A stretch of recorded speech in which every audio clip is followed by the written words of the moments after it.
The Kakapo breeding season has got off to a dream start. Doc staff are particularly hopeful about the Kakapo on Anchor Island and Codfish Island. Among them a 17-year-old bird carrying a precious Fiordland Kakapo gene who's never bred before.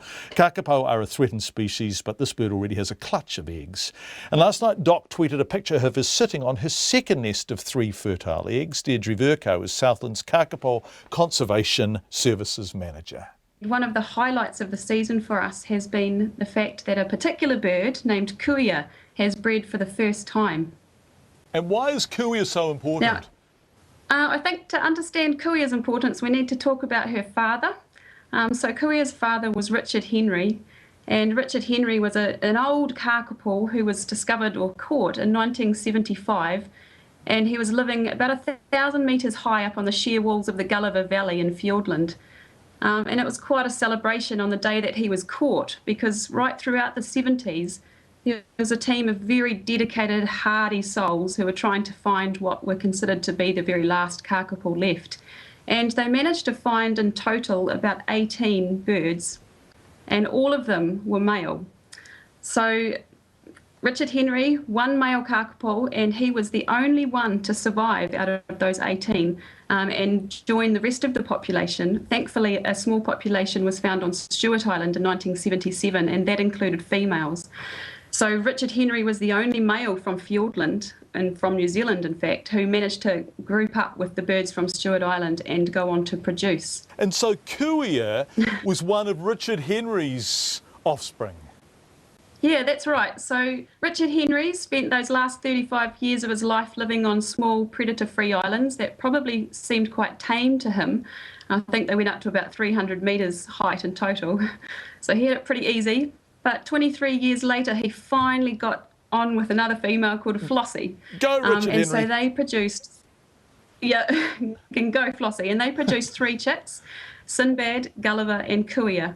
So Kuia has mated this year for the first time. We've been waiting for 18 years for one of Richard Henry's offspring to produce their own. Wow. Her brothers Sinbad and Gulliver have both tried in recent years, but unfortunately no successful chicks from them yet. Gosh, so this is really exciting. This is literally the continuation of the species, isn't it? They are literally saving themselves by breeding. Yeah, it's very exciting because Richard Henry's genetics were very distinct, quite different from those of the birds on Stewart Island. In fact, he even had a different dialect, a different way of booming and calling out to the other birds. So those genes could be really vital for the future of the population. So to have one of his offspring finally get into the game and produce, yeah, we're really wrapped. Right, so when will you see the chicks? When are your eggs going to hatch? Right, so Kuia, fortunately, she was one of our first females to get into the action this year, and she produced 1 clutch of eggs quite early on. We found the clutch at the end of January.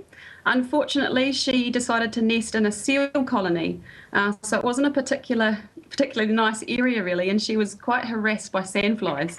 So when the staff found her, they saw that she was quite agitated on the nest. She was running in and out, sandflies everywhere. So of course, if you were a kakapo ranger standing there watching this happen, knowing just how important those precious eggs are, must have been very daunting. But the team removed the eggs from Kuia and took them into safety and shut down her nest. Thankfully, she went on to re-nest a second time, so we've actually got her to breed twice this year by that management. So that first clutch of eggs, she had 3 fertile eggs. Great news, because fertility is also a huge issue with kakapo. Many of our eggs that are laid are not fertile. So 3 precious Kuia eggs, viable, ready to go. Unfortunately, all that activity in the nest meant that she cracked her oldest egg quite badly. The team patched it up and carried on incubating it. And unfortunately, the 3rd egg, the youngest one, must have been quite damaged, and the embryo died quite early.